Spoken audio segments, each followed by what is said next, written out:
ಶ್ರೀಗುರುಭ್ಯೋ ನಮಃ ಹರಿ ಓಂ. ವ್ಯಾಸಾಯ ಭವನಾಶಾಯ ಶ್ರೀಶಾಯ ಗುಣರಾಶಯೇ ಹೃದ್ಯಾಯ ಶುದ್ಧವಿದ್ಯಾಯ ಮಧ್ವಾಯ ಚ ನಮೋ ನಮಃ. ಭವತಿ ನಿರ್ಭಾವಾದೇಡಮೋ ಕೋಪಿ ವಾಗ್ಮಿ ಜಡಮತಿರಭಿಜಂತುರ್ಜಾಯತೆ ಪ್ರಾಜ್ಞಮೂಲಿಃ. ಸಕಲವಚನಚೇತೋ ದೇವತಾ ಭಾರತೀ ಸಾ ಮಮ ವಚಸಿ ಧತ್ತಾಂ ಸನ್ನಿಧಿಂ ಮಾನಸೇ ಚ. ತಪೋ ವಿದ್ಯಾ ವಿರಕ್ತ್ಯಾದಿ ಸದ್ಗುಣೌಘಾಕರಾನಹಂ ವಾದಿರಾಜಗುರೂನ್ ವಂದೇ ಹಯಗ್ರೀವಪದಾಶ್ರಯಾನ್. ಮಿಥ್ಯಾ ಸಿದ್ಧಾಂತ ದುರ್ಧ್ವಾಂತ ವಿಧ್ವಂಸನ ವಿಚಕ್ಷಣಃ ಜಯತೀರ್ಥಾಖ್ಯತರಣೇ ಭಾಸತಾಂ ನೋ ಹೃದಂಬರೇ. ಅರ್ಥಿಕಲ್ಪಿತಕಲ್ಪೋಯಂ ಪ್ರತ್ಯರ್ಥಿಗಜಕೇಸರಿ ವ್ಯಾಸತೀರ್ಥಗುರುರ್ಭೂಯಾತ್ ಅಸ್ಮದಿಷ್ಟಾರ್ಥಸಿದ್ಧಯೇ. ದುರ್ವಾದಿಧ್ವಾಂತರಮಯೇ ವೈಷ್ಣವೀಂ ದೇವರೇಂದವೇ ಶ್ರೀರಾಘವೇಂದ್ರಗುರವೇ ನಮೋ ಅತ್ಯಂತದಯಾಲವೇ. ಬ್ರಹ್ಮಚರ್ಯ ಹರಿಪ್ರೀತಿ ಸುವಿದ್ಯಾ ವಾದಶಾಲಿನಃ ಇಷ್ಟದಾನ್ ಕಷ್ಟಹರ್ತೃನ್ನಃ ವಿದ್ಯಾಮಾನ್ಯಾನ್ ಮುನೀನ್ ನುಮಃ. ಶ್ರೀಗುರುಭ್ಯೋ ನಮಃ ಹರಿ ಓಂ.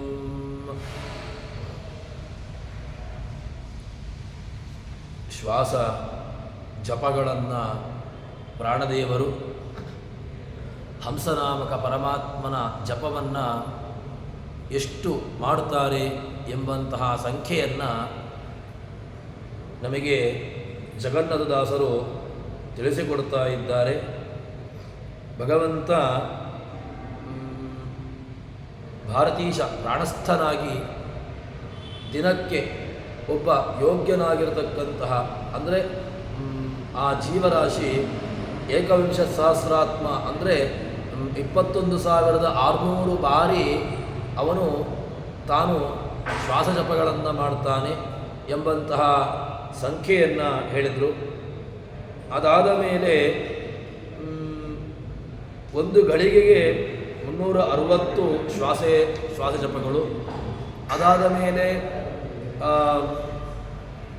ಮುಂದೆ ಯಾಮಕ್ಕೆ ಆಗುವಾಗ 3 ಗಂಟೆಗಾಗುವಾಗ 2,700, 3 ಯಾಮಕ್ಕೆ 8,100, ಒಂದು ದಿವಸಕ್ಕೆ 21,600. ಹೀಗೆ ಒಂದು ಯೋಗ್ಯನಾಗಿರತಕ್ಕಂತಹ ಅವನು ತಾನು ಶ್ವಾಸೋಚ್ಛ್ವಾಸಗಳನ್ನು ಮಾಡ್ತಾನೆ ಎಂಬಂತಹ ಸಂಖ್ಯೆಯನ್ನು ಹೇಳ್ತಾರೆ. ಇಲ್ಲಿ ಇಷ್ಟೆಲ್ಲ ಪ್ರಾಣದೇವರು ಎಲ್ಲ ಜೀವರಾಶಿಗಳಲ್ಲಿದ್ದುಕೊಂಡು ತಾವು ಶ್ವಾಸಜಪಗಳನ್ನು ಮಾಡ್ತಾರೆ ಎಂಬುದನ್ನು ಹೇಳಿದ ಮೇಲೆ ಮುಂದೆ ಜಗನ್ನಾಥದಾಸರು ಒಂದು ತಾಸಿಗೆ ಒಂದು ಯಾಮಕ್ಕೆ ಎಷ್ಟು ಶ್ವಾಸಜಪಗಳನ್ನು ಮಾಡ್ತಾರೆ ಎಂಬಂತಹ ವಿಚಾರವನ್ನು ತಾವು ಹೇಳ್ತಾ ಇದ್ದಾರೆ. ತಾಸಿಗೊಂಬೈನೂರು ಶ್ವಾಸೋಚ್ಛ್ವಾಸಗಳ ನಡೆಸುತ್ತಲೇ ಚೇತನರಾಶಿಗಳು ಹಗಲಿರುಳು ಜಾಗೃತನಾಗಿ ನಿತ್ಯದಲ್ಲಿ ಈ ಸುಮನಸೋತ್ಥಂಸ ಲೇಷಾಯಾಸವಿಲ್ಲದೆ ಪೋಷಿಸುತ್ತ ಮೂಲೇಶನಂಘ್ರಿ ಸರೋಜ ಮೂಲದಲ್ಲಿಪ್ಪ ಕಾಣಿಸದೆ. ಭಗವಂತ ಪ್ರಾಣದೇವರು ಹಂಸನಾಮಕ ಪರಮಾತ್ಮನ ಜಪಗಳನ್ನು ಮಾಡುತ್ತಾರೆ. ಆ ಹಂಸನಾಮಕ ಪರಮಾತ್ಮನ ಜಪವನ್ನು ಎಷ್ಟು ಮಾಡ್ತಾರೆ ಎಂಬುದಾಗಿ ಹೇಳಿದಾಗ ಅದಕ್ಕೆ ಉತ್ತರವನ್ನು ಕೊಡ್ತಾರೆ. ತಾಸಿಗೆ 900 ಶ್ವಾಸೋಚ್ಛ್ವಾಸಗಳು. ಒಂದು ಗಂಟೆಯಲ್ಲಿ ಒಬ್ಬ ಮನುಷ್ಯ, ಒಂದು ಚೇತನ ಜೀವರಾಶಿ 900 ಶ್ವಾಸೋಚ್ಛ್ವಾಸಗಳನ್ನು ಮಾಡ್ತಾರೆ ಎಂಬುದಾಗಿ ಹೇಳ್ತಾರೆ. ಅಂದರೆ ಇದು ಸರಿಯಾಗಿರತಕ್ಕಂತಹ ಸಂಖ್ಯೆಯನ್ನು ಏನು ಶಾಸ್ತ್ರಗಳು ನಮಗೆ ಉಪನಿಷತ್ತುಗಳು ಕೊಟ್ಟಿವೆ ಅದರ ಹಿನ್ನೆಲೆಯಲ್ಲಿ ಆ ಒಂದು ಸಂಖ್ಯೆಯನ್ನು ಇಟ್ಟುಕೊಂಡು ನಮಗೆ ಇಲ್ಲಿ ಜಗನ್ನಾಥದಾಸರು ಇದರ ವಿವರಣೆಯನ್ನು ಹೇಳುತ್ತಾರೆ. ತಾಸಿಗೆ 900 ಶ್ವಾಸೋಚ್ಛ್ವಾಸಗಳ ನಡೆಸುತ್ತಲೇ. ಯಾರಲ್ಲಿ? ಚೇತನ ರಾಶಿಗಳು ಹೇಳ್ತಾರೆ. ಎಲ್ಲಿರ್ತಾರೆ ಅಂತ ಕೇಳಿದರೆ ಚೇತನ ರಾಶಿಯಲ್ಲಿ, ಸಮಸ್ತ ವಿಧವಾದಂತಹ ಚೇತನರಲ್ಲಿ ಹಗಲಿರುಳು. ಒಬ್ಬ ಪೂರ್ಣನಾಗಿರತಕ್ಕಂಥವನು ಅವನು ಹಗಲು ಇರುಳು, ಬೆಳಿಗ್ಗೆ ಸಾಯಂಕಾಲ ರಾತ್ರಿ ಎಂಬಂತೆ ಅವನು 900 ಶ್ವಾಸೋಚ್ಛ್ವಾಸಗಳನ್ನು ಮಾಡ್ತಾನೆ. ಆ ಶ್ವಾಸೋಚ್ಛ್ವಾಸಗಳನ್ನು ಮಾಡತಕ್ಕಂತಹ ವಾಯುದೇವರು ಹೇಗಿರ್ತಾರೆ ಅಂತ ಕೇಳಿದರೆ ಜಾಗೃತವಾಗಿ, ಯಾವತ್ತಿನಿಂದ ಜೀವನು ಈ ಭೂಮಿಗೆ ಬಂದಿದ್ದಾನೋ ಅಲ್ಲಿಂದ ತನ್ನ ಕೊನೆಯ ಭೂಮಿಯಲ್ಲಿ ಯಾವತ್ತು ತನ್ನ ಕೊನೆಯ ದಿನ ಅಂತಿದೆ ಅಲ್ಲಿಯ ತನಕನು, ಕೊನೆಯ ಗಳಿಗೆ ತನಕನೂ ಕೂಡ ಪ್ರಾಣದೇವರು ದೇಹದಲ್ಲಿ ಇದ್ದುಕೊಂಡು ಶ್ವಾಸೋಚ್ಛ್ವಾಸಗಳನ್ನು ಮಾಡ್ತಾರೆ ಅಂತ ಹೇಳ್ತಾರೆ. ಜಾಗೃತನಾಗಿ ನಿತ್ಯದಲ್ಲಿ. ಮತ್ತು ಒಂದು ದಿವಸ ಮಾಡ್ತಾರೆ, ಒಂದು ದಿವಸ ತಾವು ಯಾವುದೇ ರೀತಿಯಾಗಿರ್ತಕ್ಕಂತಹ ಶ್ವಾಸೋಚ್ಛ್ವಾಸಗಳನ್ನು ಮಾಡೋದಿಲ್ಲ. ಈ ರೀತಿಯಾಗಿಲ್ಲ, ಜಾಗೃತರಾಗಿ ನಿತ್ಯದಲ್ಲಿ ಅಂತ ಹೇಳ್ತಾರೆ. ನಿತ್ಯದಲ್ಲಿಯೂ ಕೂಡ ಈ ಏನು ತಾವು ಶ್ವಾಸೋಚ್ಛ್ವಾಸಗಳನ್ನು ಮಾಡ್ತಾ ಇರ್ತಾರೆ. ಒಂದು ದಿವಸವೂ ಬಿಡದೆ, ಒಂದು ಕ್ಷಣವೂ ಬಿಡದೆ ತಾವು ಯಾವುದೇ ರೀತಿಯಾಗಿರತಕ್ಕಂತಹ ಏನು ಆಲಸ್ಯವನ್ನು, ಆಯಾಸವನ್ನು ತೋರಿಸಿಕೊಳ್ಳದೆ, ಆಯಾಸಗಳಿಲ್ಲದೆ ಅವರು ಈ ಶ್ವಾಸೋಚ್ಛ್ವಾಸಗಳನ್ನು ಮಾಡ್ತಾರೆ. ಎಲ್ಲ ಏನು ಜೀವರಾಶಿಗಳನ್ನು ಪೋಷಣೆ ಮಾಡ್ತಾ ಇರುತ್ತಾರೆ. ಈ ಸುಮನಸೋತ್ತಂಸ ಅಂತ ಹೇಳ್ತಾರೆ. ಅಂದರೆ ದೇವತೆಗಳಲ್ಲಿ ಶ್ರೇಷ್ಠರಾಗಿರತಕ್ಕಂಥವರು. ದೇವಶ್ರೇಷ್ಠಸ್ತು ಮಾರುತಃ ಅಂತ ತಾತ್ಪರ್ಯ ನಿರ್ಣಯದ ಮಾತನ್ನು ಇಲ್ಲಿ ಉಲ್ಲೇಖ ಮಾಡ್ತಾರೆ. ದೇವತೆಗಳಲ್ಲಿ ಉತ್ತಮನಾಗಿರತಕ್ಕಂಥವ್ರು ಯಾರು ಅಂತ ಕೇಳಿದರೆ ಅದು ವಾಯುದೇವರೇ. ವಾಯುದೇವರು ಇಡೀ ದೇವತಾ ವ್ಯವಸ್ಥೆಯಲ್ಲಿ ಅವರು ಬಹಳ ಅಗ್ರಗಣ್ಯರಾಗಿರತಕ್ಕಂಥವರು. ಅಂತಹ ವಾಯುದೇವರು ದೇಹದಲ್ಲಿ ಜೀವರಾಶಿಗಳಲ್ಲಿದ್ದುಕೊಂಡು ತಾವು 900 ಶ್ವಾಸೋಚ್ಛ್ವಾಸಗಳನ್ನು ಮಾಡುತ್ತಾರೆ.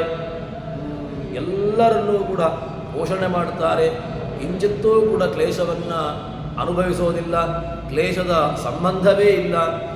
ಯಾವುದೇ ರೀತಿಯಾಗಿರತಕ್ಕಂತಹ ಆಯಾಸ ಅಥವಾ ಆಲಸ್ಯ ಯಾವ ದೋಷಗಳೂ ಕೂಡ ಇಲ್ಲಿಲ್ಲದೆ ಮಾಡ್ತಾರೆ.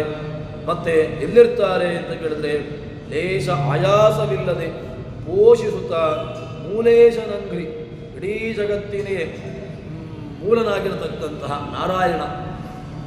ಜಗತ್ತಿಗೆ ಕಾರಣ ಯಾರು ಅಂತ ಕೇಳಿದ್ರೆ ಭಗವಂತ. ಅಂತಹ ಮೂಲೇಶನಾದಂತಹ ನಾರಾಯಣನ ಪಾದಕಮಲಗಳಲ್ಲಿ ತಾವು ಭಕ್ತಿಯನ್ನು, ಮನಸ್ಸನ್ನು ಅಲ್ಲಿಟ್ಟುಕೊಂಡು ಕಿಂಚಿತ್ತೂ ಕೂಡ ಅದರಲ್ಲಿ ಏನು ದುಃಖವನ್ನಾಗಲಿ ಆಯಾಸವನ್ನಾಗಲಿ ಪಟ್ಟುಕೊಳ್ಳದೆ ಅವರು ಇರ್ತಾರೆ ಅಂತ ಹೇಳ್ತಾರೆ. ಮೂಲೇಶನಾದ ನಾರಾಯಣನ ಮೂಲೇಶನಂಗ್ರಿ ಸರೋಜ, ಅವನ ಅಂಗ್ರಿ ನಾರಾಯಣನ ಪಾದ ಕಮಲಗಳಲ್ಲಿ ತಾವು ಏನು ಭಕ್ತಿಯನ್ನು ಅದೇ ರೀತಿಯಾಗಿ ಅಲ್ಲಿ ತಮ್ಮ ಪಾದ ಕಮಲಗಳಲ್ಲಿ ತಮ್ಮ ಮನಸ್ಸನ್ನಿಟ್ಟು ಅಗೋಚರನಾಗಿ ಮೂಲದಲ್ಲಿಪ್ಪ ಕಾಣಿಸದೆ ಪ್ರಾಣದೇವರ ಶಕ್ತಿ, ಪ್ರಾಣದೇವರ ಸಾಮರ್ಥ್ಯ ನಮಗೆ ಗೊತ್ತಾಗುವುದಿಲ್ಲ.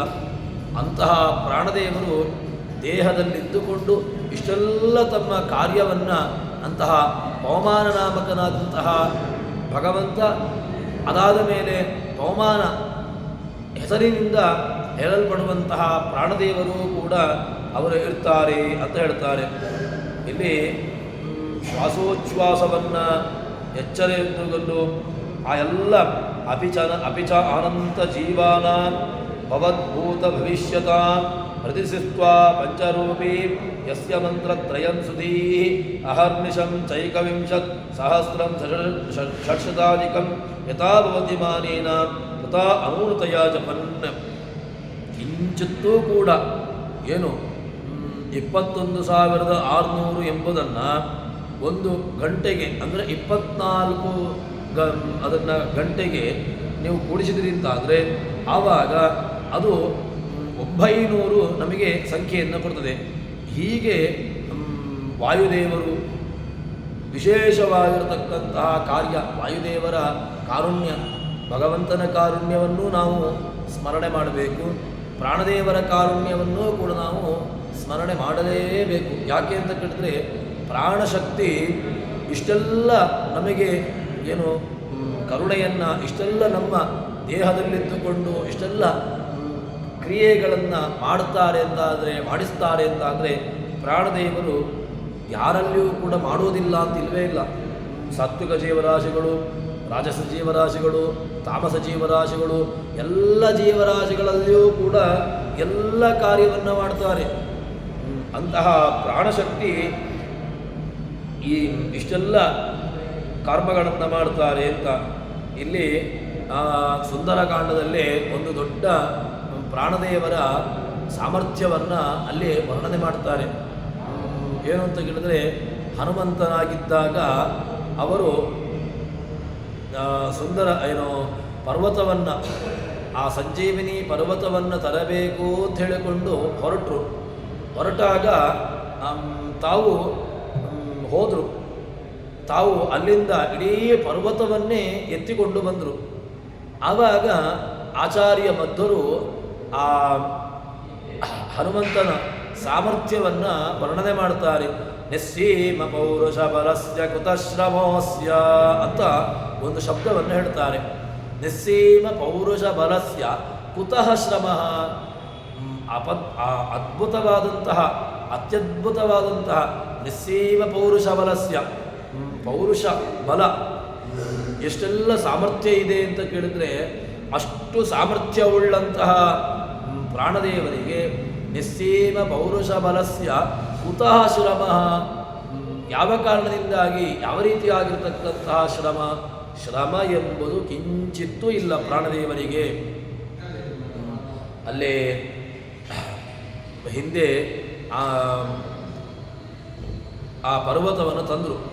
ಪರ್ವತವನ್ನು ತಂದಾದ ಮೇಲೆ ಆ ಪರ್ವತವನ್ನು ಏನು ತಂದರೋ ದುಷ್ಟಾದಿಪೋರ ಅಂತ ಹೇಳಿಕೊಂಡು ಕ್ಷಿಪ್ತ ಪಶ್ಚಾತ್ ಸಲೀಲಂ ಶತಮತಲಮತೇರ್ಯೋಜನಾನಾಂ ಸೌಚ್ಛ ತಾವದ್ವಿಸ್ತಾರವಾಂಶ್ಚ ವಿಫಲವೈವ ವ್ಯಗ್ರಬುದ್ಧ್ಯಾತ್ವಯಾತಃ ಅಂತ ಹೇಳಿಕೊಂಡು ಪಂಡಿತಾಚಾರ್ಯರು ವಾಯುಸ್ತುತಿಯಲ್ಲಿ ಪ್ರಾಣದೇವರ ಸಾಮರ್ಥ್ಯವನ್ನು ಕೊಂಡಾಡ್ತಾರೆ.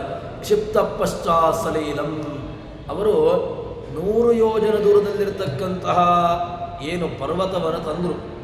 ಆ ಪರ್ವತವನ್ನು ತಂದಾದ ಮೇಲೆ ಎಲ್ಲ ಕಪಿಗಳು ಎಲ್ಲರೂ ಕೂಡ ತಾವು ಎಚ್ಚರಗೊಂಡ ಮೇಲೆ, ಅದಾದ ಮೇಲೆ ಅವರು ಏನು ಮಾಡಿದ್ರು ಅಂತ ಕೇಳಿದ್ರೆ, ಪ್ರಾಣದೇವರು ಹನುಮಂತ ಆ ಬೆಟ್ಟವನ್ನು ಕ್ಷಿಪ್ತ ಪಶ್ಚಾತ್ ಅದನ್ನು ಮತ್ತೆ ಪುನಃ ಹಿಂದೆ ತಾವು ಅದನ್ನು ಎಸೆದರು ಅಂತ ಹೇಳ್ತಾರೆ.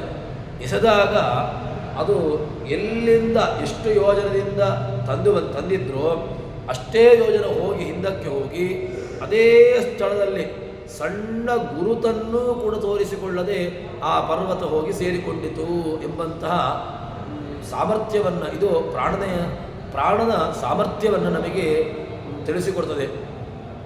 ಆ ರೀತಿಯಾಗಿರತಕ್ಕಂತಹ ಅನಂತವಾದಂತಹ ಅದ್ಭುತವಾದಂತಹ ಚೇಷ್ಟೆಗಳನ್ನು ಮಾಡತಕ್ಕಂತಹ ಪ್ರಾಣದೇವರು ದೇಹದಲ್ಲಿದ್ದುಕೊಂಡು ಕೂಡ ಇಷ್ಟೆಲ್ಲ ಸಾಮರ್ಥ್ಯವನ್ನು, ಯಾಕೆ ಅಂತ ಕೇಳಿದ್ರೆ ಒಬ್ಬರಲ್ಲಿ ಪ್ರಾಣದೇವರು ಶ್ವಾಸೋಚ್ಛ್ವಾಸವನ್ನು ಮಾಡ್ತಾರೆ, ಇನ್ನೊಬ್ಬರಲ್ಲಿ ಶ್ವಾಸೋಚ್ಛ್ವಾಸವನ್ನು ಮಾಡೋದಿಲ್ಲ.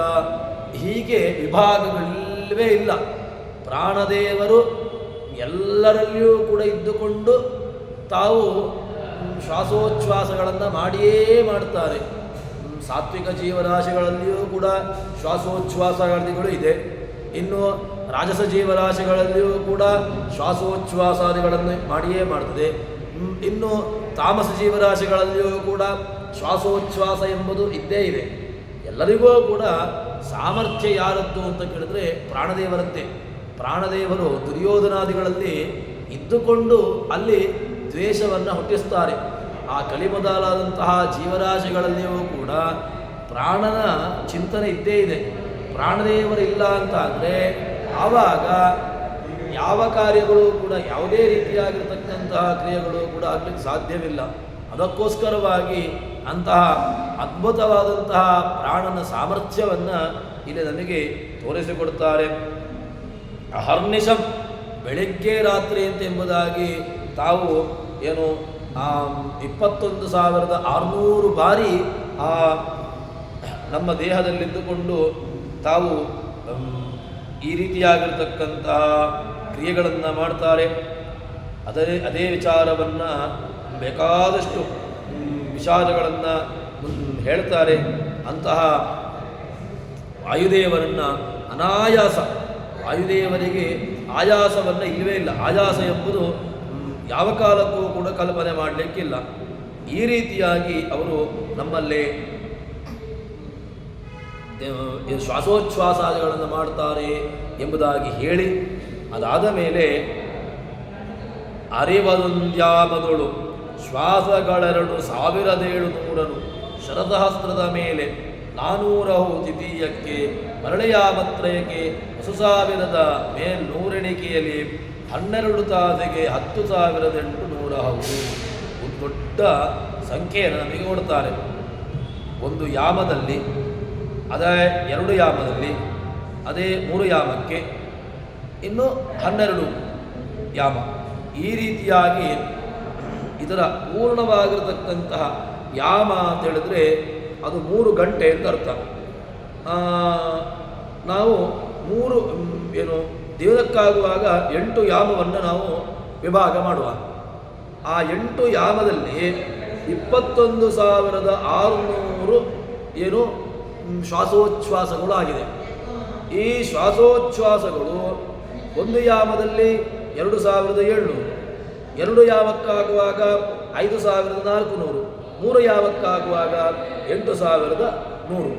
ಹೀಗೆ ಒಟ್ಟು ಇದರ ಸಂಖ್ಯೆ ಏನಾಯಿತು ಅಂತ ಹೇಳಿದ್ರೆ 24 ತಾಸಿಗೆ 24 ಗಂಟೆಗಾಗುವಾಗ 21,600 ಶ್ವಾಸಜಪಗಳು ಅಂತ ಹೇಳಿದಾಗಾಯಿತು. ಇದು ನಮ್ಮ ದೈನಂದಿನ ನಮಗೆ ನಾವು ಎಷ್ಟು ಶ್ವಾಸೋಚ್ಛ್ವಾಸಗಳನ್ನು ಮಾಡ್ತಾ ಇದ್ದೇವೆ ಎಂಬಂತಹ ಅರಿವು ಕೂಡ ನಮಗಿಲ್ಲ. ನಾವು ಶ್ವಾಸೋಚ್ಛ್ವಾಸಗಳನ್ನು ಮಾಡ್ತೇವೆ.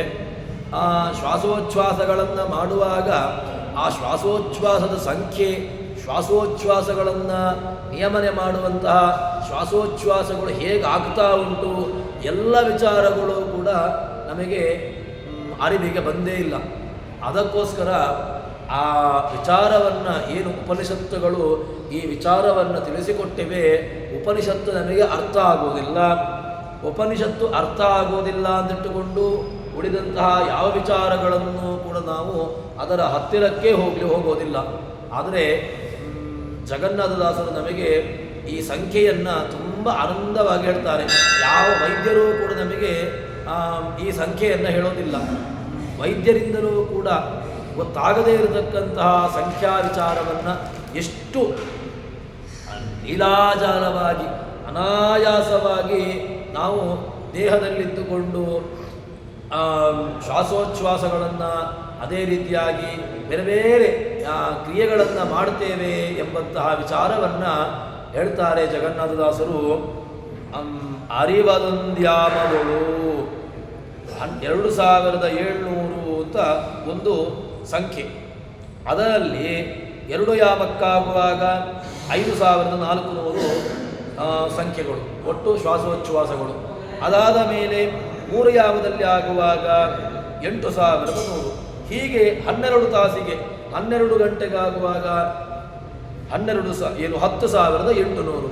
ಇದನ್ನು ನೀವು ಕೂಡಿಸಿದ್ದಾದರೆ 12 ಮತ್ತು 12 ಗಂಟೆಗೆ ಅಂತ ಹೇಳಿದಾಗ ಅಲ್ಲಿ 10,800, 10,800 ಇಟ್ಟುಕೊಂಡಾಗ ಇಲ್ಲಿ ನಿಮಗೆ ಈ ಸಂಖ್ಯೆ ನಿಮ್ಮ ಶ್ವಾಸೋಚ್ಛ್ವಾಸದ ಸಂಖ್ಯೆ ನಿಮಗೆ ಗೊತ್ತಾಗಿದೆ. ಇಷ್ಟು ನಮಗೆ ಪ್ರಾಣದೇವರ ಕೃಪೆ, ಪ್ರಾಣದೇವರ ಅನುಗ್ರಹ ನಮಗೆ ಇಷ್ಟಿದೆ. ನಾವು ಪ್ರಾಣದೇವರನ್ನು ಯಾಕೆ ನಾವು ಮರೆತು ಬಿಡ್ತಾ ಇದ್ದೇವೆ? ದೇಹದಲ್ಲಿದ್ದುಕೊಂಡು ಎಲ್ಲ ಕ್ರಿಯೆಗಳನ್ನು, ಎಲ್ಲ ರೀತಿಯಾಗಿರತಕ್ಕಂತಹ ಚೇಷ್ಟೆಗಳನ್ನು ದೇವರೂ ಮಾಡ್ತಾರೆ. ದೇವರ ಜೊತೆಗೆ ಮುಖ್ಯವಾಗಿ ಪ್ರಾಣದೇವರು ಇದ್ದಾಗ ಅಲ್ಲಿ ದೇವರಿರ್ತಾರೆ. ಪ್ರಾಣದೇವರೇ ಇಲ್ಲ ಅಂತ ಆದರೆ ದೇವರು ಮತ್ತೆ ಅಲ್ಲಿ ಆ ದೇಹದಲ್ಲಿ ತಾವಿರೋದಿಲ್ಲ.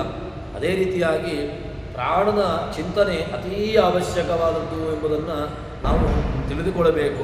ಪ್ರಾಣದೇವರಿಲ್ಲ ಅಂತ ಆದರೆ ಯಾವುದೂ ಕೂಡ ನಡೆಯೋದಿಲ್ಲ. ನಾವು ಉಪನಿಷತ್ನಲ್ಲಿ ಒಂದು ಕಥೆಯನ್ನು ನೋಡಿದ್ದೆವು. ಏನು ಅಂತ ಕೇಳಿದ್ರೆ, ಯಾರು ಇದ್ದದ್ರಿಂದಾಗಿ ದೇಹದಲ್ಲಿ ಕ್ರಿಯೆಗಳು ಅಂತ.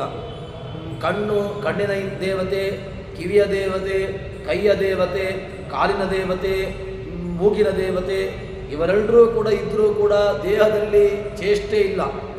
ಮತ್ತು ಯಾರು ಇದ್ದದ್ರಿಂದಾಗಿ ಚೇಷ್ಟೆಗಳು ಅಂತ ಕೇಳಿದ್ರೆ, ದೇಹದಲ್ಲಿ ಪ್ರಾಣದೇವರಿದ್ದಾಗ ಚೇಷ್ಟೆಗಳು, ಪ್ರಾಣದೇವರು ಹೊರಟು ಹೋದಾಗ ಯಾವ ಚೇಷ್ಟೆಗಳೂ ನಡೆಯೋದಿಲ್ಲ, ಯಾವ ರೀತಿಯಾಗಿರತಕ್ಕಂತಹ ಕ್ರಿಯೆಗಳು ಕೂಡ ನಡೆಯೋದಿಲ್ಲ. ಆದ್ದರಿಂದ ಇಷ್ಟು ನಮಗೆ ಪ್ರಾಣನ ಚಿಂತನೆ, ಪ್ರಾಣನ ಅವಶ್ಯಕತೆ ನಮಗಿದೆ ಎಂಬುದನ್ನು ನಾವು ಅರಿತುಕೊಳ್ಳಬೇಕು. ಹೀಗೆ ಸರಸಭಾರಸಿ ವಿಲಾಸದಲ್ಲಿ ವಾದಿರಾಜರು ಈ ವಿಚಾರವನ್ನು ಹೇಳ್ತಾರಂತೆ. ಏನು ಅಂತ ಕೇಳಿದ್ರೆ, ಮುಖ್ಯ ಪ್ರಾಣೋ ಮಮ ಗುರುಸ್ತಸ್ಯ ಹಂಸಾತ್ಮನೋ ಹರೇ ಮುಖ್ಯದಾಸೋ ಭವನ್ನಿತ್ಯಂ ಇತ್ತಂ ವಿಷ್ಣೋರ್ಮಹಾನುಹಂ ಅಹಂ ನಿಶಂ ಜಪದಸ್ಯಾತ್ ಕದಾ ಬುಧರನ್ಯದಾ ಹರೋ ಕದಾಚಿತ್ ವರ್ಧಾಧ್ಯಾಯಜಾನ್ಯಜಪೇ ಸದಾ ಜಪಾಭಾವೇ ವಿನಷ್ಟಂ ಸ್ಯಾದಿನೇ ಜಗರಾಜನಂ ಅಂತ ಹೇಳಿಕೊಂಡು ನಮ್ಮ ಪ್ರಾಣದೇವರ ಚಿಂತನೆ, ಪ್ರಾಣನ ಸಾಮರ್ಥ್ಯ, ಪ್ರಾಣನ ಅವಶ್ಯಕತೆ ನಮಗೆ ಎಷ್ಟಿದೆ ಎಂಬುದನ್ನು ಇಲ್ಲಿ ತೋರಿಸಿಕೊಟ್ಟಾಗ ಆಗ್ತದೆ. ಪಂಚಾತ್ಮಕ ಮಾರುತ ಏವಬಾಣ ಅಂತ, ಪ್ರಾಣ, ಅಪಾನ, ವ್ಯಾನ, ಉದಾನ, ಸಮಾನ ಅಂತೆಂಬಂತಹ 5 ರೂಪದಿಂದಾಗಿ ಅವರು ಪ್ರಾಣದೇವರಿದ್ದಾರೆ. ಅಂತಹ ಪ್ರಾಣದೇವರು ಎಲ್ಲ ರೀತಿಯಾಗಿರತಕ್ಕಂತಹ ಅನುಗ್ರಹಗಳನ್ನು, ಎಲ್ಲ ರೀತಿಯಾಗಿರತಕ್ಕಂತಹ ಕ್ರಿಯೆಗಳನ್ನು ಅವರು ಮಾಡುತ್ತಾರೆ. ಇದ್ದುಕೊಂಡು ನಮ್ಮ ದೇಹದಲ್ಲಿದ್ದುಕೊಂಡು ನಮ್ಮ ಎಲ್ಲ ರೀತಿಯಾಗಿರತಕ್ಕಂತಹ ಕ್ರಿಯೆಗಳಿಗೆ, ಎಲ್ಲ ರೀತಿಯಾದಂತಹ ಚೇಷ್ಟೆಗಳಿಗೆ ಅವರು ಕಾರಣೀಕರ್ತರು ಎಂಬಂತಹದನ್ನು ನಮಗೆ ಹೇಳ್ತಾರೆ. ವಾದಿರಾಜರು ಕೂಡ ಏನು ಸರಸಭಾರತಿ ವಿಲಾಸದಲ್ಲಿ ಹೇಳಿದ್ದಾರೆ, ಆ ವಿಚಾರವನ್ನು ಇಲ್ಲಿ ಜಗನ್ನಾಥದಾಸರು ಅದಕ್ಕೆ ಸರಿಯಾಗಿರತಕ್ಕಂತಹ ರೀತಿಯಲ್ಲಿ ಅದನ್ನು ತಿಳಿಸಿಕೊಡ್ತಾರೆ. ದಿನೇ ದಿನೇ ಅಪಿ ಸಂಖ್ಯಾತ ನಾನಾ ಜೀವೇಶ್ವರ್ನಿಶಂ, ನಾನಾ ಜೀವರಾಶಿಗಳಲ್ಲಿ, ಅವರಲ್ಲಿ ಇವರಲ್ಲಿ ಎಂದಿಲ್ಲ, ಮೋಕ್ಷ ಯೋಗ್ಯರಲ್ಲಿ, ಮೋಕ್ಷ ಅಯೋಗ್ಯರಲ್ಲಿ, ಸಾತ್ವಿಕ ಜೀವರಾಶಿಗಳಲ್ಲಿ, ರಾಜಸ ಜೀವರಾಶಿಗಳಲ್ಲಿ, ತಾಮಸ ಜೀವರಾಶಿಗಳಲ್ಲಿ, ಎಲ್ಲ ಜೀವರಾಶಿಗಳಲ್ಲಿಯೂ ಕೂಡ ತಾವಿದ್ದುಕೊಂಡು ಯಾವುದೇ ರೀತಿಯಾಗಿರ್ತಕ್ಕಂತಹ ಕ್ಲೇಶವನ್ನು ಪಡದೆ, ಆಯಾಸವನ್ನು ಪಡದೆ, ಬೇಸರವನ್ನು ಪಡದೆ, ಅದರಲ್ಲಿ ತಮ್ಮ ಪೂರ್ಣವಾಗಿರತಕ್ಕಂತಹ ಏನು ಶ್ವಾಸೋಚ್ಛ್ವಾಸಗಳನ್ನು, ಹಂಸನಾಮಕ ಪರಮಾತ್ಮನ ಜಪವನ್ನು ಅವರು ಮಾಡ್ತಾರೆ ಅಂತ. ಹೀಗೆ ಈದೃಶಃ ಯೋ ಜಗತ್ರಾಣ ಹೇತುಭೂತ ಸಮೀರ ಅವರು ಜಗತ್ರಾಣ ಹೇತುಭೂತಃ, ಜಗತ್ತಿಗೆ ತ್ರಾಣ, ಜಗತ್ತಿಗೆ ಪಾಲನ, ಜಗತ್ ತ್ರೈಂಗ ಪಾಲನೆ, ಜಗತ್ತಿಗೆ ತ್ರಾಯತೆ ಇದೆ ತ್ರಾಣ ಅಂತ ಹೇಳ್ತಾರೆ. ಜಗತ್ತಿಗೆ ತ್ರಾಣ ಅಂತ ಹೇಳಿದ್ರೆ ಜಗತ್ತನ್ನು ಪೂರ್ಣವಾಗಿ ರಕ್ಷಣೆ ಮಾಡಿದವರು, ಜಗತ್ತಿಗೆ ಬೇರೆ ಬೇರೆ ರೀತಿಯಾಗಿರತಕ್ಕಂತಹ ರೀತಿಯಲ್ಲಿ ಜಗತ್ತನ್ನು ರಕ್ಷಣೆ ಮಾಡಿರತಕ್ಕಂಥವರು ಎಂಬಂತಹ ವಿಚಾರವನ್ನು ಇಲ್ಲಿ ಹೇಳ್ತಾರೆ. ಹೀಗೆ ವಾಯುದೇವರ ಕರುಣೆ, ವಾಯುದೇವರ ಮಹತ್ವ ನಮಗೆ ಅರಿವಿಗೆ ಬರ್ತದೆ ಅಂತ ಹೇಳ್ತಾರೆ.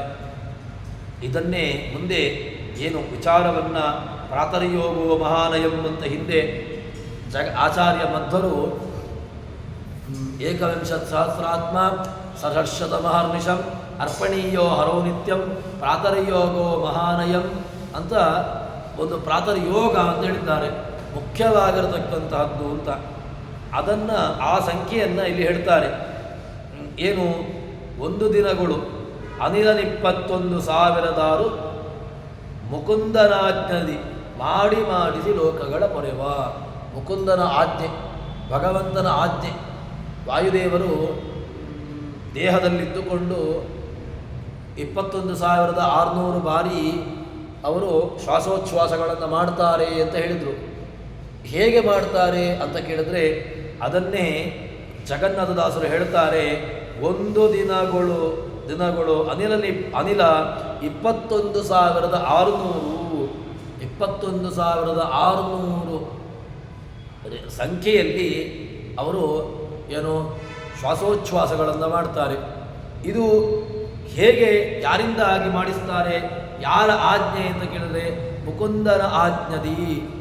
ಭಗವಂತನ ಮೋಕ್ಷಪ್ರದನಾಗಿರತಕ್ಕಂತಹ ಮುಕುಂದ, ಮುಚಂ ದದಾತೀತಿ ಮುಕುಂದ, ಅಂತಹ ಮೋಕ್ಷಪ್ರದನಾಗಿರತಕ್ಕಂತಹ ಭಗವಂತನ ಆಜ್ಞೆಯಿಂದಾಗಿ ಏನು ಮಾಡ್ತಾರೆ, ಮುಕುಂದನ ಆಜ್ಞದಿ ಮಾಡಿಸಿ ಲೋಕಗಳ ಪೊರೆವ. ಬೇರೆ ಬೇರೆ ರೀತಿಯಾಗಿರತಕ್ಕಂತಹ ಕ್ರಿಯೆಗಳನ್ನು ಮಾಡಿಸ್ತಾರೆ.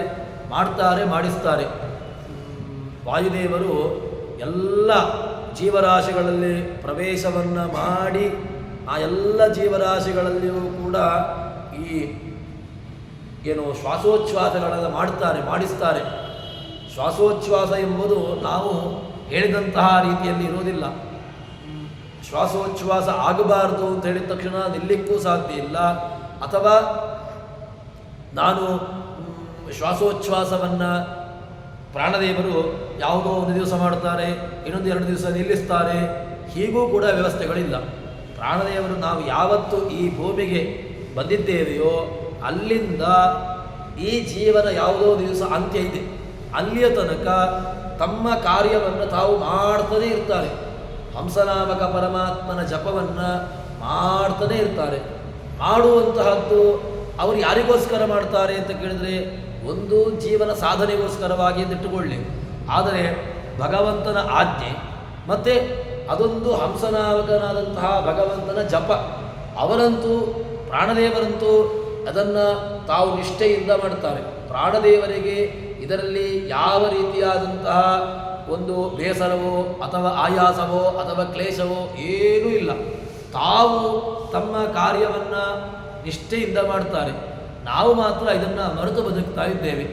ಪ್ರಾಣನ ಚಿಂತನೆ, ಪ್ರಾಣನ ಸಾಮರ್ಥ್ಯ, ಪ್ರಾಣದೇವರು ನಮ್ಮ ದೇಹದಲ್ಲಿದ್ದುಕೊಂಡು ಮಾಡುವಂತಹ ಎಲ್ಲ ಕ್ರಿಯೆಗಳನ್ನು ನಾವು ಮರೆತು ಬದುಕ್ತಾ ಇದ್ದೇವೆ. ಅದಕ್ಕೋಸ್ಕರವಾಗಿ ಅದನ್ನು ಮತ್ತೆ ನಮಗೆ ನೆನಪಿಸ್ತಾರೆ ಪ್ರಾಣದೇವರು. ಈ ಎಲ್ಲರ ಜೀವರಾಶಿಗಳಲ್ಲಿ 3 ವಿಧವಾದಂತಹ ಜೀವರಾಶಿಗಳಲ್ಲಿ ಇದ್ದುಕೊಂಡು ಅವರು ಆ ಎಲ್ಲದನ್ನು ಕೂಡ ಮಾಡ್ತಾರೆ, ರಕ್ಷಣೆ ಮಾಡ್ತಾರೆ. ಮತ್ತು ಎಂದು ಪವನನ ಪೊಗಳುತ್ತಿರು ಎಂದೆಂದು ಮರೆಯದೆ ಈ ಮಹಿಮೆ ಸಂಕ್ರಂದನಾದ್ಯರಿಗುಂಟೆ ನೋಡಲು ಸರ್ವಕಾಲದಲ್ಲಿ. ಈ ಮಹಿಮೆಯನ್ನು ಯಾರೂ ಕೂಡ ತಿಳ್ಕೊಳ್ಳಿಕ್ಕೆ ಸಾಧ್ಯವೇ ಇಲ್ಲ. ಅದಕ್ಕೋಸ್ಕರವಾಗಿ ಇದನ್ನು ನಾವು ಯೋಚನೆ ಮಾಡಲೇಬೇಕು, ಅದನ್ನು ನಾವು ಉಪಾಸನೆ ಮಾಡಲೇಬೇಕಾಗಿರತಕ್ಕಂತಹದ್ದು. ಈ ರುದ್ರದೇವರು, ಇಂದ್ರದೇವರು, ಇಂದ್ರ, ರುದ್ರ ಇವರೆಲ್ಲರೂ ಕೂಡ ನಮ್ಮಲ್ಲಿ ಎಲ್ಲದನ್ನು ಮಾಡ್ತಾರೆ. ಪ್ರಾಣದೇವರು ಅವನನ್ನು ಮರೆಯಬಾರದು. ಯಾರನ್ನು ಮರೆತರೂ ಕೂಡ ದೇವರನ್ನು, ಪ್ರಾಣದೇವರನ್ನು ಯಾವ ಕಾಲಕ್ಕೂ ಕೂಡ ಮರೆಯದೇ ಇರಬೇಕಾದಂತಹದ್ದು. ಯಾಕೆ ಅಂತ ಕೇಳಿದ್ರೆ ಮರೆತವು ಅಂತ ಹೇಳಿದ್ರೆ ಮತ್ತೆ ಮುಗೀತು ಅಂತ ಅರ್ಥ. ಅದಕ್ಕೋಸ್ಕರ ಮರೆಯದೇ ಇರಬೇಕಾದಂತಹ, ನಾವು ನಿತ್ಯದಲ್ಲಿಯೂ ಕೂಡ ಉಪಾಸನೆ ಮಾಡಲೇಬೇಕಾಗಿರತಕ್ಕಂಥವರು ಅದು ರುದ್ರದೇವರು. ಇತರ ದೇವತೆಗಳು ಸಾಧ್ಯವೇ ಇಲ್ಲ. ಇತರ ದೇವತೆಗಳಿಗೆ ಇದನ್ನು ನಾವು ಯಾವ ಕಾಲಕ್ಕೂ ಕೂಡ ಹೇಳಲಿಕ್ಕೆ ಸಾಧ್ಯವೇ ಇಲ್ಲ.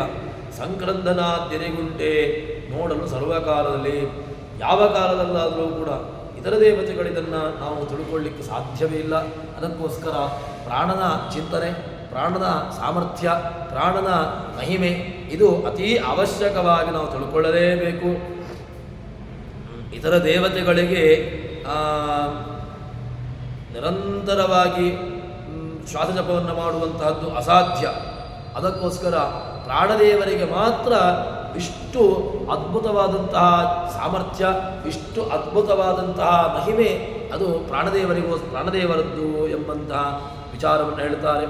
ಮತ್ತು ಅವರು ಏನು ಮಾಡ್ತಾರೆ, ಪ್ರಾಣದೇವರು ಇದನ್ನು ಜಪವನ್ನು ಮಾಡಿ ಅಂತ ಕೇಳಿದ್ರೆ ಅರ್ಪಣೀಯೋ ಹರೋ ನಿತ್ಯಂ, ಅವರು ಹರಿಗೆ ಅರ್ಪಿಸ್ತಾರಂತೆ.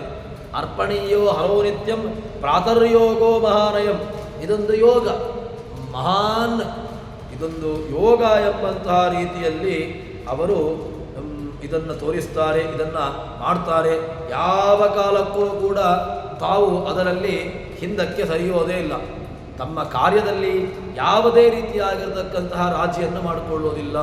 ಪ್ರಾಣದೇವರು ತಮ್ಮ ಅದ್ಭುತವಾದಂತಹ ಚಿಂತನೆಯಲ್ಲಿ, ಅದ್ಭುತವಾದಂತಹ ಸಾಮರ್ಥ್ಯದಿಂದಾಗಿ ಎಲ್ಲ ರೀತಿಯಾದಂತಹ ಕ್ರಿಯೆಗಳನ್ನು ಅದನ್ನು ನಮಗೆ ಮಾಡ್ತಾರೆ ಜೀವರಲ್ಲಿ ಎಂಬುದಾಗಿ ಹೇಳ್ತಾರೆ. ಸಂಕರಂದನ ದುಶ್ಚವನ ಸ್ತುರಾಷಾಣ್ ಮೇಘಬಾನ. ಸಂಕರಂದನ ಅಂತ ಹೇಳಿದರೆ ಇಲ್ಲಿ ರುದ್ರ, ಇಂದ್ರ ಇವರೆಲ್ಲರಿಗೂ ಕೂಡ ಅದನ್ನು ನಾವು ಹೇಳಲಿಕ್ಕೆ ಬರ್ತದೆ. ಅಮರಕೋಶದಲ್ಲಿ ಇದನ್ನು ಹೇಳಿದ್ದಾರೆ. ಅದಕ್ಕೋಸ್ಕರ ಇಂತಹ ದೇವತೆಗಳಿಂದಲೂ ಕೂಡ ಮಾಡಲಿಕ್ಕೆ ಅಸಾಧ್ಯವಾದಂತಹ ವಿಚಾರವನ್ನು, ಈ ಸಾಮರ್ಥ್ಯವನ್ನು ನಮಗೆ ಶಾಸ್ತ್ರದ ಹಿನ್ನೆಲೆಯಲ್ಲಿ, ಉಪನಿಷತ್ತಿನ ಹಿನ್ನೆಲೆಯಲ್ಲಿ ನಮಗೆ ತೋರಿಸಿಕೊಡುತ್ತಾ ಇದ್ದಾರೆ. 15 ದಿವಸಗಳಲ್ಲಿ ಎಷ್ಟು ಒಬ್ಬ ಜೀವರಾಶಿ ಅವನು ತಾನು ಶ್ವಾಸೋಚ್ಛ್ವಾಸವನ್ನು ಮಾಡ್ತಾನೆ. 15 ದಿವಸಕ್ಕಾಗುವಾಗ ಏನು ಸಂಖ್ಯೆ ಅಂತ ಕೇಳಿದ್ರೆ 3,00,000 ಮೇಲೆ 22,000 ಪಕ್ಷಕ್ಕೆ ಕಾರುಣೀಕ ಪವಮಾನ ನಿರ್ವ್ಯಾಜದಲ್ಲಿ ತಾ ಮಾಡಿ ಘೋರತರ ಸಂಸಾರ ಪಾರಾವಾರ ದಾಟಿದೆ ಸಜ್ಜನರ ಪರಿವಾರ ಪಾಲಿಪ ಪರಿಪರಿವ ಸದ್ಭೋಗಗಳಿತ್ತು. ಒಳ್ಳೆಯ ಒಂದು ವಿಚಾರವನ್ನು ಹೇಳ್ತಾರೆ. ಏನು ಅಂತ ಕೇಳಿದರೆ 3,00,000 ಮೇಲೆ 22,000 3,24,000 ಜಪ ಒಂದು 15 ದಿವಸದಲ್ಲಿ. ಒಬ್ಬ ಜೀವರಾಶಿ ಚೇತನ ಅವನು 15 ದಿವಸದಲ್ಲಿ ಮಾಡುವಂತಹ ಶ್ವಾಸೋಚ್ಛ್ವಾಸಗಳು ಎಷ್ಟು ಅಂತ ಕೇಳಿದರೆ ಅದು ಇದೆ 3,24,000 ಶ್ವಾಸ ಜಪ. ಅಷ್ಟು ಜಪಗಳನ್ನು ತಾನು ಮಾಡ್ತಾನೆ ಅಂತ ಆಯಿತು. ಅಂದರೆ 15 ದಿವಸಕ್ಕೆ ಇಷ್ಟು ಅಂತ ಆದರೆ ಒಂದು ತಿಂಗಳಿಗಾಗುವಾಗ ನಮಗೆ 3,24,000 ಜಪಗಳನ್ನು ನೀವು ಅದನ್ನು ಭಾಗಿಸಿ ಎರಡು ಪಟ್ಟು ಮಾಡಿ. ಈ ರೀತಿಯಾಗಿ ನೀವು ಚಿಂತನೆ ಮಾಡಿದಾಗ ನಿಮಗೆ ಭಗವಂತನ ಅದೇ ರೀತಿಯಾಗಿ ಪ್ರಾಣನ ಅದ್ಭುತವಾದಂತಹ ಸಾಮರ್ಥ್ಯದ ಅರಿವಾಗಲಿಕ್ಕೆ ನಮಗೆ ಸಾಧ್ಯ ಅಂತ ಹೇಳ್ತಾರೆ.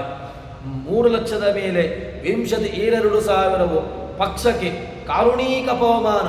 ಪವಮಾನ ಅವನಿಗೆ ಎಷ್ಟು ಕರುಣೆ ಅಂತ ಕೇಳಿದರೆ ಎಲ್ಲರಲ್ಲಿಯೂ ಕೂಡ ಇದ್ದುಕೊಂಡು ಈ ಎಲ್ಲ ಕಾರ್ಯಗಳನ್ನು ಮಾಡ್ತಾರೆ. ಆ ಪರಮ ಕಾರುಣಿಕ ಪವಮಾನ ನಿರ್ವ್ಯಾಜದಲ್ಲಿ ಯಾವುದೇ ವ್ಯಾಜ ಇಲ್ಲ. ನಾವಾದರೂ ಕೂಡ ಏನಾದರೂ ಕೂಡ ಉಪಕಾರ ಬೇಕು ಅಥವಾ ಉಪಕಾರವನ್ನು ಮಾಡಬೇಕು ಅಂತಾದರೆ ನಮ್ಮಲ್ಲಿ ನಾವು ಏನು ಮಾಡ್ತೇವೆ ಅಂತ ಕೇಳಿದ್ರೆ ನಮಗೆ ವ್ಯಾಜ ಏನಾದರೂ ಒಂದು ಕಾರಣ ಬೇಕು. ನಾವು ಉಪಕಾರವನ್ನು ಮಾಡುವುದು ನನಗೇನಾದರೂ ಕೂಡ ಉಪಕಾರವನ್ನು ಮಾಡ್ತಾನೆ ಅಥವಾ ನನಗೇನಾದರೂ ಕೂಡ ಉಪಕಾರವನ್ನು ಮಾಡಿದರೆ ನಾನು ಅವನಿಗೆ ಉಪಕಾರವನ್ನು ಮಾಡ್ತೇನೆ ಅಂತ ಹೇಳಿಕೊಂಡು ನಾವು ಚಿಂತನೆ ಮಾಡುವಂತಹದ್ದು. ಆದರೆ ಪ್ರಾಣದೇವರು ಹಾಗಲ್ಲ. ಪ್ರಾಣದೇವರ ಸಾಮರ್ಥ್ಯ ಎಂತಹದ್ದು ಅಂತ ಕೇಳಿದ್ರೆ, ಪ್ರಾಣದೇವರ ಚಿಂತನೆ ಎಂತಹದ್ದು ಅಂತ ಕೇಳಿದರೆ 3,00,000 ಮೇಲೆ 22,000 ಪಕ್ಷಕ್ಕೆ ಕಾರುಣೀಕ ಪವಮಾನ ನಿರ್ವ್ಯಾಜದಲ್ಲಿ ಯಾವುದೇ ವ್ಯಾಜ ಯಾವುದೇ ನಮ್ಮಲ್ಲಿ ಅದಕ್ಕೆ ಅವರು ಟ್ಯಾಕ್ಸ್ ನಮ್ಮನ್ನು ತಗೊಳ್ಳೋದಿಲ್ಲ. ಪ್ರಾಣದೇವರು ನಮ್ಮಲ್ಲಿ ಇದ್ದುಕೊಂಡು ಇಷ್ಟೆಲ್ಲ ಮಾಡ್ತಾರೆ. ಏನಾದರೂ ಕೂಡ ಟ್ಯಾಕ್ಸ್ ಇದೆಯಾ ಕೇಳಿದ್ರೆ ಯಾವ ಟ್ಯಾಕ್ಸು ಇಲ್ಲ. ಪ್ರಾಣದೇವರು ನಮ್ಮಿಂದ ಇಷ್ಟೆಲ್ಲ ಕಾರ್ಯಗಳನ್ನು ಮಾಡಿಸ್ತಾರೆ. ಅದಕ್ಕೆ ಹೇಳ್ತಾರೆ ಪರಮಕಾರುಣಿಕ ಪವಮಾನ ನಿರ್ವ್ಯಾಜದಲ್ಲಿ ಯಾವುದೇ ವ್ಯಾಜ ಯಾವುದೇ ಒಂದು ರೀಸನ್ ಅಥವಾ ಏನೇ ಒಂದು ಕಾರಣದಿಂದಾಗಿ ಅವರು ನಮ್ಮಲ್ಲಿ ಇದ್ದುಕೊಂಡು ಏನು ಶ್ವಾಸೋಚ್ಛ್ವಾಸಗಳನ್ನು ಮಾಡ್ತಾರೆ ಇಲ್ಲವೇ ಇಲ್ಲ. ನಿರ್ವ್ಯಾಜದಲ್ಲಿ ಯಾವುದೇ ವ್ಯಾಜ ಇಲ್ಲ. ನಿರ್ವ್ಯಾಜದಲ್ಲಿ ತಾ ಮಾಡಿ ಮತ್ತೆ ಏನು ಮಾಡ್ತಾರೆ, ಘೋರತರ ಸಂಸಾರ ಪಾರಾವಾರ ದಾಟಿಸಿ ರಾಯರನ್ನು ಕೊಂಡಾಡಿದ್ದಾರಲ್ವ ಅಪ್ಪಣ್ಣಾಚಾರ್ಯರು. ಸಂಸಾರೇ ಅಕ್ಷಯ ಸಾಗರೆ ಪ್ರಕೃತಿತೋ ಅಗಾಧೆ ಸದಾ ದುಸ್ತರೆ ಅಂತ ಹೇಳಿಕೊಂಡು ಅದೇ ವಿಚಾರವನ್ನು ನಾವು ನೋಡುವುದು ಅಂತಾದರೆ ಘೋರತರ ಸಂಸಾರ ಇದೊಂದು ಹೇಗಾಗಿದೆ ಅಂತ ಕೇಳಿದ್ರೆ ವಾದಿರಾಜರು ರುಕ್ಮಿಣೀಶ ವಿಜಯದಲ್ಲಿಯೂ ಕೂಡ ಇದನ್ನು ಹೇಳ್ತಾರೆ. ಏನು ಅಂತ ಕೇಳಿದ್ರೆ ಸಂಸಾರ ಸಾರಸಿಂಧೋ ಜನಿ ಮರಣ ಜನ ದ್ಯುರ್ಮಿ ಬೆರ ಬಾಧಿತಾನ ಗಾರಾ ಭಾರಾದಿ ಗಾರಾ ಕಿವಿಹ ಸುಖಕರಾ ಪ್ರೇಮಪಾಶೈರ್ನಿಬದ್ಧಾ ಅಂತ ವಾದಿರಾಜರು ತಮ್ಮ ರುಕ್ಮಿಣೀ ಶಿವಿಜಯದಲ್ಲಿ ಈ ಸಂಸಾರದ ಅವಸ್ಥೆಯನ್ನು ಕೊಂಡು ಹೇಳ್ತಾರೆ. ಇದೊಂದು ಪ್ರಕೃತಿತಃ ಅಗಾಧೆ ಸದಾ ದುಸ್ತರೆ ಅಂತ, ಇದೊಂದು ಅಗಾಧವಾಗಿರತಕ್ಕಂತಹದ್ದು. ಮತ್ತೊಂದು ಇದರಲ್ಲಿ ನಾವು ಈಜಾಡಿ ಗುದ್ದಾಡಿ ಮೇಲೆ ಬರಲಿಕ್ಕಾಗದೇ ಇರತಕ್ಕಂತಹದ್ದು, ಅಸಾಧ್ಯವಾದಂತಹದ್ದು ಅಂತ ಇಲ್ಲಿ ಹೇಳ್ತಾರೆ. ಅಂತಹ ಅಸಾಧ್ಯವಾದಂತಹ ಅದನ್ನೇ ಜಗನ್ನಾಥದಾಸರು ಹೇಳುವಾಗ ಘೋರತರ ಸಂಸಾರ ಪಾರಾವಾರ ದಾಟಿಸಿ, ಈ ಪಾರಾವಾರ ಅಂತ ಹೇಳಿದ್ರೆ ಅಮರಕೋಶದಲ್ಲಿ ಪಾರ ಸಮುದ್ರೋಕ್ತಿನ ಕೋಪಾರಹ ಪಾರಾವಾರ ಸರಿತ್ಪತಿ ಅಂತ ಹೇಳ್ತಾರೆ. ಇದೊಂದು ಏನಾಗಿದೆ ಅಂತ ಕೇಳಿದ್ರೆ ಅಸದೃಶವಾಗಿರತಕ್ಕಂತಹ ಅಸಾಧ್ಯವಾದಂತಹ ಸಮುದ್ರ. ಇಂತಹ ಅಸಾದೃಶವಾಗಿರತಕ್ಕಂತಹ ಈ ಸಮುದ್ರದಲ್ಲಿ ಘೋರತರ ಸಂಸಾರ ಪಾರಾವಾರ ದಾಟಿಸಿ ಸಜ್ಜನರ ಪರಿವಾರ ರಕ್ಷಣೆ ಮಾಡ್ತಾರಂತೆ. ಯಾರನ್ನು ರಕ್ಷಣೆ ಮಾಡ್ತಾರೆ ಅಂತ ಹೇಳಿದ್ರೆ, ಯಾರು ಸಾತ್ವಿಕರಿದ್ದಾರೆ, ಯಾರು ತಮ್ಮವರು ಅಂತ ಇದ್ದಾರೆ, ಅಂಥವರನ್ನು ಭಗವಂತ ದಾಟಿಸ್ತಾನೆ. ಸಂಸಾರದಿಂದ ದಾಟಿಸಿ ಆಲಿಪ ಪರಿಪರಿಯ ಸದ್ಭೋಗಗಳನ್ನಿತ್ತು ರಕ್ಷಣೆ ಮಾಡ್ತಾರೆ. ಸಾಮಾನ್ಯವಾಗೆಲ್ಲ ಸದ್ಭೋಗಗಳನ್ನಿತ್ತು, ಎಲ್ಲ ಭೋಗಗಳು ಯಾವುದು ಸದ್ಭೋಗಗಳು ಅಂತ ಕೇಳಿದ್ರೆ ಅನಿಷಿದ್ಧ ಭೋಗಗಳು ಅಂತ ಅರ್ಥ ಮಾಡಿಕೊಳ್ಳಿ. ಭೋಗ ಶಬ್ದಕ್ಕೆ ಭೋಗ ಅಂತ ಹೇಳಿದ್ರೆ ನಮಗೆ ಕಲ್ಪನೆ ಬರುವಂತಹದ್ದು ಎಲ್ಲ ರೀತಿಯಾಗಿರ್ತಕ್ಕಂತಹದ್ದು ಅಂತ. ಆದರೆ ಯಾವುದು ಶಾಸ್ತ್ರ ಸಮ್ಮತ ಅಲ್ಲವೋ ಅನಿಷಿದ್ಧ ಭೋಗಗಳು, ನಿಷಿದ್ಧ ಭೋಗಗಳನ್ನು ಬಿಟ್ಟು ಬಿಡಿ, ಅನಿಷಿದ್ಧ ಭೋಗಗಳು ಯಾವುದು ವಿಹಿತ ಅಂತಿದೆಯೋ ಅಂತಹ ಎಲ್ಲ ಭೋಗಗಳನ್ನು ಕೂಡ ಭಗವಂತ ಕೊಡ್ತಾನೆ ಅಂತ ಹೇಳ್ತಾರೆ. ಅಂದರೆ ನಮ್ಮ ಸಂಖ್ಯೆ, ನಾವು ಇಡೀ ಏನು ಶ್ವಾಸೋಚ್ಛ್ವಾಸಗಳನ್ನು ಮಾಡ್ತೇವೆ, ಒಂದೊಂದು ಶ್ವಾಸೋಚ್ಛ್ವಾಸವನ್ನು ಮಾಡುವಾಗಲೂ ಕೂಡ ಈ ಚಿಂತನೆ ನಮಗೆ ಬೇಕು. ಪ್ರಾಣದೇವರು ದೇವರು ದೇಹದಲ್ಲಿದ್ದುಕೊಂಡು ಶ್ವಾಸೋಚ್ಛ್ವಾಸಗಳನ್ನು ಮಾಡುತ್ತಾರೆ. ದಿವಸಕ್ಕಾಗುವಾಗ ಸಂಖ್ಯೆಯನ್ನು ಹೇಳಿದ್ದಾರೆ 900 ಅಂತ. ಆ 900 ಅದಾದ ಮೇಲೆ 21,600, 15 ದಿವಸಕ್ಕಾಗುವಾಗ 3,24,000 ಶ್ವಾಸೋಚ್ಛ್ವಾಸಗಳು. ಎಲ್ಲವನ್ನೂ ಕೂಡ ಅದನ್ನೇ ಅಸಾದೃಶವಾಗಿರತಕ್ಕಂತಹ ಸಾಮರ್ಥ್ಯದಿಂದಾಗಿ ಭಗವಂತ ಮಾಡ್ತಾನೆ. ಎಲ್ಲ ಕಡೆಗಳಲ್ಲೂ ಕೂಡ ಇದನ್ನು ಹೇಳಿದ್ದಾರೆ. ಸಂಸಾರ ಅಂತ ಸಾರ ಸಂಸಾರ, ಇದರಲ್ಲಿ ಸಾರ ಎಂಬುದು ಸ್ವಲ್ಪ ಮಾತ್ರ, ಮತ್ತೆಲ್ಲವೂ ಕೂಡ ಅಸಾರವೇ. ಆ ಎಲ್ಲ ಅಸಾರವಾಗಿರತಕ್ಕಂತಹದ್ರಲ್ಲಿ ಈ ನಾವು ಏನು ಮಾಡಬೇಕು ಅಂತ ಕೇಳಿದ್ರೆ, ಆರೋಗ್ಯ ಆಯುಷ್ಯದ ಅಭಿವೃದ್ಧಿಗೋಸ್ಕರವಾಗಿ ಈ ದೇಹವನ್ನು ಬಿಟ್ಟು ಮುಂದಿನ ನಮ್ಮ ಮುಕ್ತಿಯ ಕಡೆಗೆ ನಾವು ಹೋಗಬೇಕು ಅಂತಾದರೆ ಅದಕ್ಕಿರತಕ್ಕಂತಹ ಮಾರ್ಗ, ಅದಕ್ಕಿರತಕ್ಕಂತಹ ಉಪಾಯ ಏನು ಕೇಳಿದ್ರೆ ಭಗವಂತನ ಅನುಗ್ರಹ, ಭಗವಂತನ ಕರುಣೆ. ಈ ಸಂಸಾರ ಸಾಗರವನ್ನು, ಅದಕ್ಕಿರತಕ್ಕಂತಹ ನೌಕೆ, ಅದಕ್ಕಿರತಕ್ಕಂತಹ ಒಂದು ದೋಣಿ ಬೇಕಲ್ವ. ಸಮುದ್ರವನ್ನು ದಾಟಬೇಕು ಅಂತಾದರೆ ದೋಣಿ ಬೇಕು. ದೋಣಿ ಯಾವುದು, ಹಡಗು ಯಾವುದು ಅಂತ ಕೇಳಿದ್ರೆ ಯಾವುದನ್ನು ಹಡಗಾಗಿ ಇಟ್ಟುಕೊಳ್ಳಿಕ್ಕಾಗೋದಿಲ್ಲ. ಹಡಗು ಬಂದ ಮೇಲೆ ಅದಕ್ಕೊಬ್ಬ ನಾವಿಕ ಬೇಕು, ಅದಕ್ಕೊಬ್ಬ ಒಳ್ಳೆಯ ಅಂಬಿಗ ಬೇಕು. ಆ ಅಂಬಿಗ ಯಾರು ಕೇಳಿದ್ರೆ ಅಂಬೆಗಾರನೇ ನಂಬಿದೆ. ಭಗವಂತನನ್ನ ಅಂಬಿಗರನ್ನಾಗಿ ಭಗವಂತ ಮುಖ್ಯನಾಗಿರತಕ್ಕಂಥ ಈ ಸಂಸಾರದ ಕಡಲಿನಲ್ಲಿ, ಸಂಸಾರದ ಸಮುದ್ರದಲ್ಲಿ ಈ ನಮ್ಮನ್ನು ಮುಂದಕ್ಕೆ ಕೊಂಡು ಹೋಗುವಂತಹ ಒಂದು ಸಾಮರ್ಥ್ಯ, ನಮ್ಮನ್ನು ಮುಂದಕ್ಕೆ ಕೊಂಡು ಹೋಗುವಂತಹ ಒಬ್ಬ ವ್ಯಕ್ತಿ ಅಂತ ಇದ್ದರೆ ಅಂತ ಆದರೆ ಅದು ಭಗವಂತ ಮಾತ್ರ ಎಂಬಂತಹ ವಿಚಾರವನ್ನು ಹರಿಕಥಾಮೃತ ಸಾರದಲ್ಲಿ ಈ ಶ್ವಾಸ ಸಂಧಿಯಲ್ಲಿ ಜಗನ್ನಾಥದಾಸರು ನಮಗೆ ತಿಳಿಸಿಕೊಡ್ತಾ ಇದ್ದಾರೆ. ಆ ರೀತಿಯಾದಂತಹ ಚಿಂತನೆಯಲ್ಲಿ ನಮ್ಮ ದೈನಂದಿನ ಉಸಿರಾಟದ ದೇವತೆ ಅದು ಪ್ರಾಣದೇವರು. ಅಂತಹ ದೈನಂದಿನ ಉಸಿರಾಟ ಆ ರೀತಿಯಾಗಿ ನಡೆಯಲಿ. ಉಸಿರಾಟ ಇರುವ ತನಕ ಈ ದೇಹದಲ್ಲಿ ಎಲ್ಲಿಯ ತನಕ ಉಸಿರು ಇದೆಯೋ ಅಲ್ಲಿಯ ತನಕ ಉಸಿರಿನ ದೇವತೆಯಾದಂತಹ ಪ್ರಾಣನ ಚಿಂತನೆ, ಭಗವಂತನ ಚಿಂತನೆ ನಡೆಯಲಿ ಎಂಬಲ್ಲಿ ಹರಿಪ್ರಿಯತಾ ಶ್ರೀಕೃಷ್ಣಾರ್ಪಿತಮಸ್ತು.